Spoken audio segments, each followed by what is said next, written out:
नमस्कार दोस्तों, आज बात करने वाले हैं शैक्षिक प्रशासन के बारे में। पिछले वीडियो में हमने देखा शैक्षणिक प्रबंधन और प्रशासन का कुछ पार्ट, जिसमें हमने डिस्कस किया कि पोस्ट कोर्ब प्रबंधन के सिद्धांत, प्रबंधन की विशेषताएं, इनके बारे में डिस्कस कर चुके हैं। आज हम बात करते हैं शैक्षिक प्रशासन के बारे में। वीडियो अच्छा लगे तो लाइक और शेयर करना है। चैनल अभी तक सब्सक्राइब नहीं किया है तो सब्सक्राइब करके बेल आइकन प्रेस करना है ताकि आने वाले वीडियो की नोटिफिकेशन आपको मिल सके। स्टार्ट करते हैं। शैक्षिक प्रशासन। शैक्षिक प्रशासन का अर्थ होता है शैक्षिक प्रक्रियाओं के संचालन तथा नियंत्रण करने से है। ठीक है, तो शैक्षिक प्रशासन का मतलब क्या होता है? शैक्षिक प्रक्रियाओं के जो संचालन किए जाते हैं तथा उन पर नियंत्रण रखा जाता है, उसी से ही शैक्षिक प्रशासन कहते हैं। उन्हें शैक्षिक प्रशासन कहते हैं। शैक्षिक प्रशासन क्या है? प्रक्रिया के संचालन एवं नियंत्रण से है। ठीक है, नेक्स्ट बात करते हैं शैक्षिक प्रशासन। प्रशासन अंग्रेजी शब्द है एडमिनिस्ट्रेशन।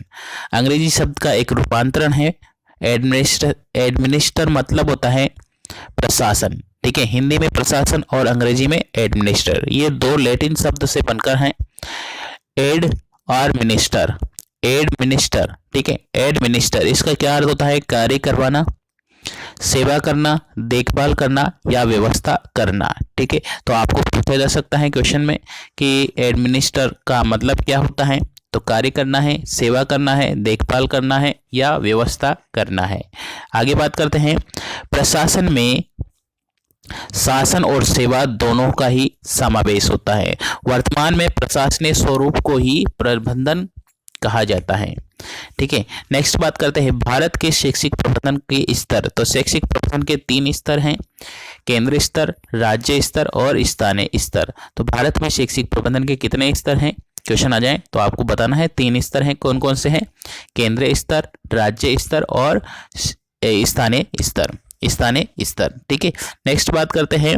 अब अलग अलग बात करते हैं केंद्रीय स्तर का प्रशासन। ठीक है, केंद्रीय स्तर का प्रशासन सन 1947 में भारत की स्वतंत्रता के पश्चात को छोड़कर शिक्षक को संविधान की राज्य सूची में रखकर राज्य का उत्तरदायित्व स्वीकार किया गया था। मतलब कि जब 1947 के बाद जब भारत आज़ाद हुआ, उसके बाद से संविधान बनने लगा और उस समय इसको राज्य सूची में रखा था और राज्य सूची में ही उनका जो उत्तरदायित्व था राज्य सरकार को सौंप दिया था। ठीक है, लेकिन 42वां संविधान संशोधन हुआ 1976 को और इसमें शिक्षा को राज्य सूची से हटाकर समवर्ती सूची में शामिल कर लिया। ठीक है, तो क्वेश्चन पूछा जा सकता है कि शिक्षा को कौन से संविधान संशोधन के द्वारा राज्य सूची का विषय से हटाकर समवर्ती सूची में शामिल कर लिया गया है। ठीक है, राज्य सूची का मतलब होता है जिस पर केंद्र सरकार, राज्य सरकार ही कानून बनाती है। समवर्ती सूची जिसमें केंद्र और राज्य सरकार दोनों कानून बना सकती हैं। ठीक है, तो 42वां संविधान संशोधन हुआ 1976 को, जब राज्य सूची से हटाकर इसे समवर्ती सूची में शामिल कर लिया गया। कब? तो याद रखना है 1976 को। कौन सा संविधान संशोधन? 42वां संविधान संशोधन। ठीक है, आगे बात करते हैं। पहले केंद्र में शिक्षा मंत्रालय के शिक्षा मंत्री का उत्तरदायित्व था, परंतु 1985 में एक नए मंत्रालय का गठन हो गया, मानव संसाधन विकास मंत्रालय। ठीक है, MHRD मंत्रालय। ठीक है, तो क्या है? Ministry of human resource development. क्या होता है MHRD? Ministry of human resource management. ठीक है, तो पहले ये शिक्षा मंत्रालय हुआ करता था।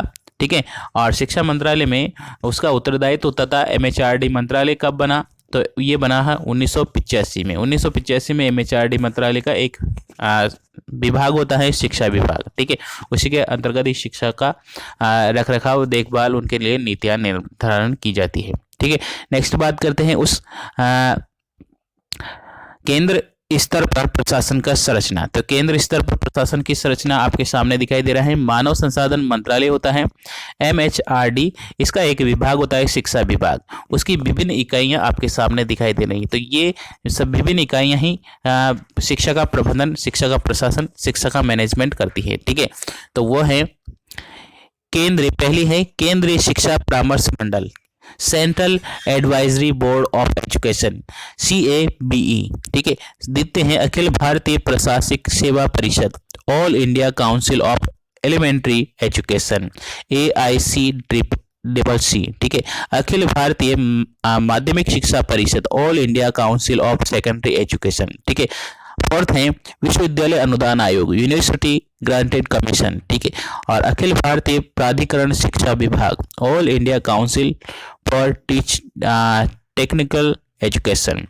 अगली है राष्ट्रीय ग्रामीण उच्च शिक्षा परिषद, national council for rural higher education, ठीक है। नेक्स्ट है राष्ट्रीय शैक्षिक अनुसंधान एवं प्रशिक्षण परिषद, national council for education resource and training, ठीक है, NCERT। केंद्रीय समाज कल्याण मंडल, central society welfare board, CSWB। वैज्ञानिक प्रौद्योगिकी अनुसंधान परिषद, council for scientific and industrial research, CSIR। शैक्षिक राष्ट्रीय शैक्षिक नियोजन एवं प्रशासन, ठीक है, national institute of education planning and administration, NAI NUEPA, ठीक है। इसका वर्तमान में है न्यूपा, नाम क्या है न्यूपा, वर्तमान में न्यूपा, नीपा का नाम बदलकर न्यूपा कर दिया गया है, ठीक है। और लास्ट है राष्ट्रीय अध्यापक शिक्षा परिषद, national council for teacher education, NCTE। इनको सबको देखने वाले हैं, एक एक करके हम सभी को पढ़ने वाले हैं, ठीक है। आज हमने केवल इनके नाम पढ़े हैं। नेक्स्ट बात करते हैं राज्य स्तर पर। राज्य स्तर पर प्रशासन किस प्रकार से होता है, तो राज्य स्तर पर शिक्षा विभाग होता है एक, उसका एक शिक्षा मंत्री होता है, शिक्षा मंत्री, ठीक है। तो राज्य स्तर पर राज्य का शिक्षा मंत्री ही होता है। और इनमें इसके कार्यालयों को, इनके प्रबंधन को दो भागों में बांटा गया है, शिक्षा सचिवालय और शिक्षा निर्देशालय। शिक्षा सचिवालय जिसका जो मुख्य अधिकारी प्रधान अधिकारी होता है वो शिक्षा सचिव होता है, ठीक है।